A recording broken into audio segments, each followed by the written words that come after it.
Beautiful, beautiful, beautiful people.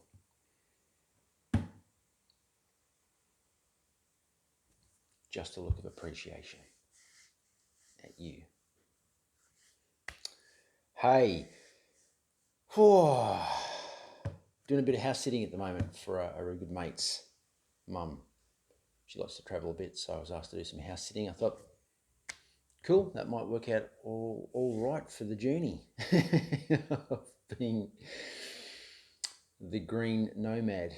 Well, no, my van's green. I don't the green nomad. Just choosing to do more of a nomadic lifestyle. Anyway, so house sitting for a few weeks for a really good mate's mum, and beautiful house. Certainly very spacey for what I'm used to, even in other places I've rented and owned in the past. And yeah, it's just lovely to be able to kind of look after somebody's home and their stuff while they're not here. The journey, the last week or so is it's stretching me. It's stretching me in a good way. It's stretching me in a way that it's pushing some buttons. It's pushing some buttons in regards to, well, I guess for one reason, looking at my identity, looking at what I perceive my identity is, and also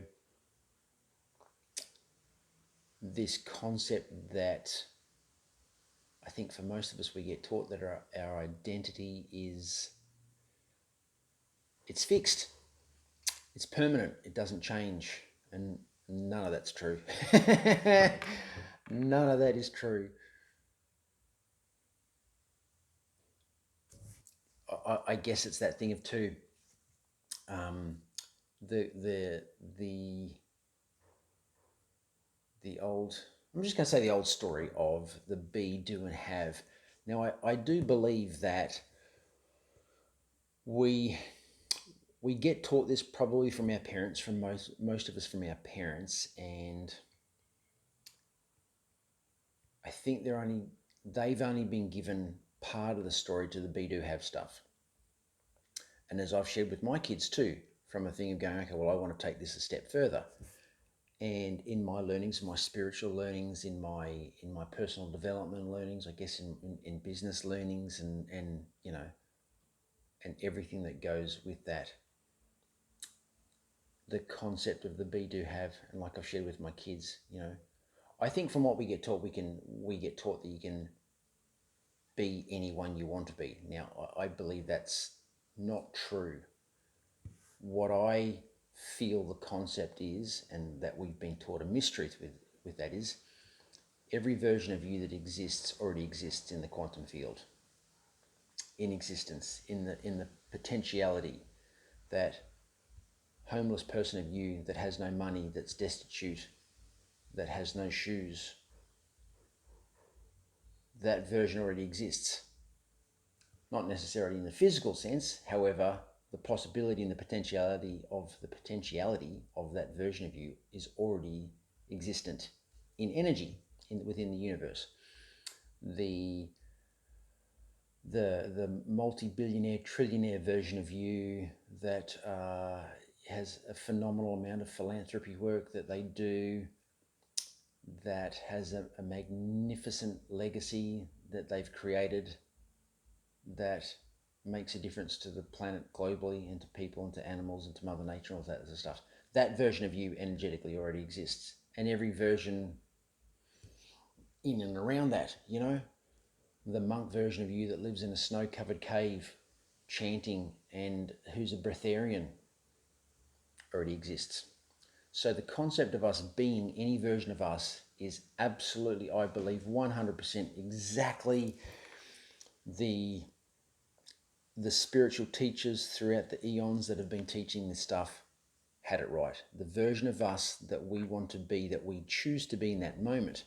And people might say, well, I'm not a billionaire in this moment. You're going, the material possession of the stuff doesn't mean that you are that version of it, how I see it. You have to be it first, and then align with that, and then work on the inner stuff, and then work on your thoughts, and then align yourself to it, and it takes practice. There's some things in my experience that's going to show up quicker because it's easier, and let's say we have a strong belief towards one thing already, and you've been practicing that for a while, and then you come into this concept of this, and then things happen, they appear to manifest fast. I don't necessarily think that they're manifesting fast. I think that your alignment with it, because that positivity or that thing that's already in your body already exists because you've been practicing it for a while. You're just becoming more conscious of aligning with better versions of the thing that you're after. Like with me, for example, with the mountain biking stuff, wouldn't take much for me to manifest the concept of a new bike or the physical reality of a new bike when I start getting into how the bikes feel, the trails I want to ride the bike on, the components that I want on the bike, because I've already got that with my two bikes now. So I already believe that because I've already done it twice with my two bikes. I've already manifested the van that I want, the van of my dreams, and decked it out better than I could have thought I could have decked it out because I've been practicing that feeling for a while. So that version of me that's already out there doing that, I'm already being that version. Now I'm wanting to expand on that version of me to go, how can I show up better? Knowing that that stuff exists and I believe that stuff exists, how do I then transfer that more to a believable thing so that I can be that version of me that attracts more aligned clients to what I'm after in, let's say, the men's movement of accountability, support, commitment things in regards to meeting more people, let's say with other people. And I actually did it the other day. I met a couple of people that were doing the van life thing as well. One guy had said he was doing it for initially 2 months. 5 years later, he's still doing it. So I think the be do have thing, we have to be it first, and we don't. My understanding with energetics and laws of the universe, not man-made laws, laws of the universe that apply to us in these physical, fleshy bodies. Those laws of the universe are there to serve us. Those laws of the universe are there to help us expand, to work through our stuff, to experience life, to go through the ups and downs, becoming more and more conscious. And as we go through stuff, because I was going through some stuff just last week, as I said earlier on, my buttons were being pushed. And that was a good thing. It's a good thing that my buttons were being pushed because it's allowed me to, what I thought was not a rock bottom day.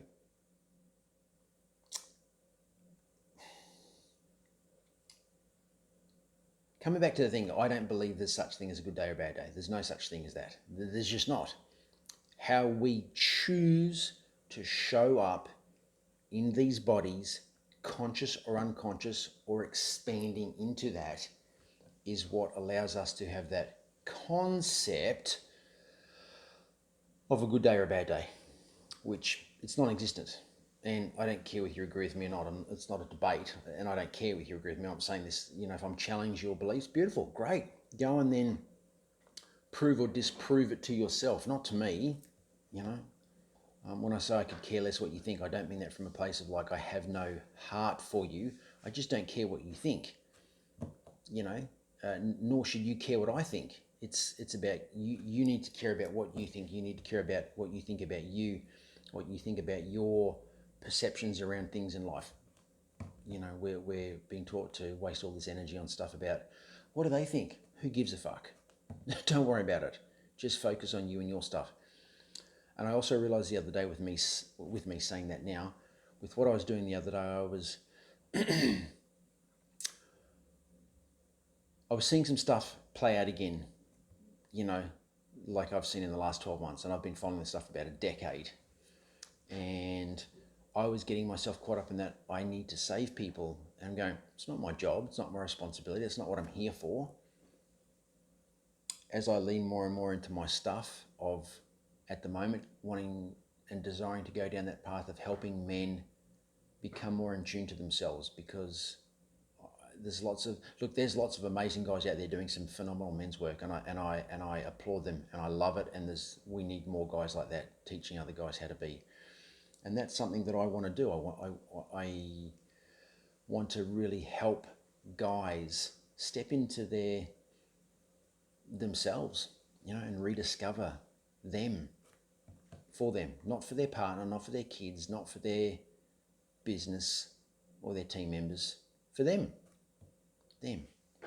So my button's getting pushed the other day with some things. It was in regards to thinking, again, my stuff coming up, being in the van, that was pushing my buttons in regards to my identity and who I am and who do I think I am and who is that Pete that I've created that's showing up in this world based on potentially someone else's expectations of me and all that jazz that goes with that. And then being able to step back and, having a couple of good mates check in with me the other day with some accountability stuff and just going, what's going on? Are you okay? Where are you at? Where's your head at? What what do you need to do to become more centered, more aligned, more in tune, more back to the stuff that you want to do? And that was good, and it was so appreciated, And also with my beautiful woman who really helps me a lot with that stuff, and I'm always super grateful for her and her amazing insights to things. And so my button's getting pushed the other day with some things and being able to, again, look at some stuff and step back. And my commitment that I've made to myself, my golden rule commitment is no matter what, get back up, dust yourself off, go again from a different vantage point, not the same point. Again, I don't believe we can come at it from the same point. When you're having the realization that you're going stuff there through, you've already evolved. You may not be through the challenge yet. However, you've already evolved to that next version of you that's now becoming aware that you must move through that challenge. So, realizing that it's not my job to save people, and I'm a pot stirrer. I like stirring the pot. I like stirring the pot in regards to, it's not about starting a fight, it's about stirring the pot to challenge to challenge the status quo of what we've been told. Again, having worked for people in the past in different jobs and capacities, I'm open to new information. When you come at me and tell me something, you're going to get my back up, and I probably won't do it anyway. And I'm going to challenge the shit out of you for coming at me. However, if you want to speak to me and say, look, this is what I'm thinking of doing, I'd really like your help or support on this, I'll be like, yeah, cool, tell me, what do you want to do? And I'm more likely to go through that. So buttons being pushed, nomadic life, and stretching myself, and then going, okay, well, I need to come at this from a different angle because what I was doing is not working for me. And then the big thing for me is realizing that there's been triggers that I've been running in the past, which I haven't been aware of consciously. I know my soul, my higher self is aware of that. I then have to catch up to that and be aware of the things. And then desiring to go, okay, that stuff's not working for me. I've fucking had enough of that horse shit and those triggers and getting stuck in that emotional cycle and getting sucked down into this like dark despair garbage, when you're kind of going, we don't have to fully deconstruct and implode to actually get the learnings. We don't need to put ourselves through horrific levels of pain and suffering to get the learnings. We just don't. There's going to be times where we need to. I understand that. As we become more and more conscious to the journey and then reframing things around learning and evolving, I don't believe that we actually need to deconstruct to that level of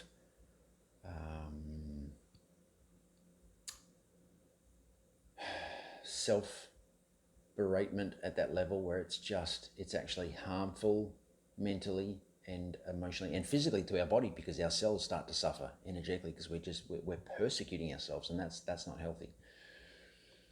So it's one of those things, I guess, in the journey of life. It's going to be whatever we want it to be. The more conscious we're being, the more likely, the more able we are to then work through our stuff. The more we want to then work through our stuff, the more we rewire and repattern those things, the more we actually can change the meaning we give things, because we're meaning machines. And for me now, learning is just such a fun thing. I break it down to my mountain biking stuff. I can break it and I can just transfer those skills now to other things. And in regards to being of service and helping people, it has to be something that we want to do. It's not our job to save people. If we're ready to do the work, the the teacher will show up. You know, when the student's ready, the teacher will show up. I love that old proverb. It's beautiful, and it's so true. And we're all teachers and we're all students. And again, it's the yin and yang of the same coin.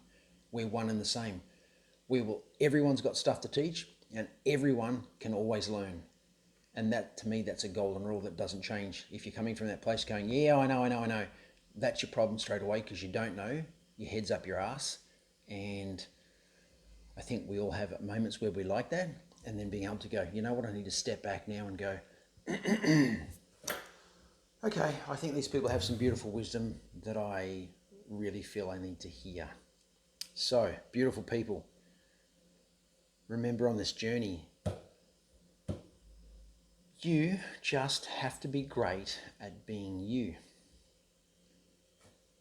For you, not for anyone else. When you step up and be the best version of you that you can be, you have a massive ripple effect that goes out from you being that better version of you, and the people that you associate with are going to benefit from you stepping into that version of you that can then show up and be the best version of who you be in that moment. And it's not scary. It's not mystical. This is stuff that works. There's some phenomenal teachers on our beautiful planet guiding and teaching people. And there's been teachers and beautiful souls around for, thousands of years teaching this stuff. You have to show up to do the work. I have to show up to do the work for me if I want to be a better version of me, a better partner, a better dad, a better leader, a better friend, a better colleague. I have to show up and do my inner work. I have to work through my shit. I have to call myself on my stuff. And yes, I have to associate myself around people, with people that will help me stay accountable to me. Not to give me a hard time, but help call me on my shit. Remember, again, you just have to be great at being you. That's it.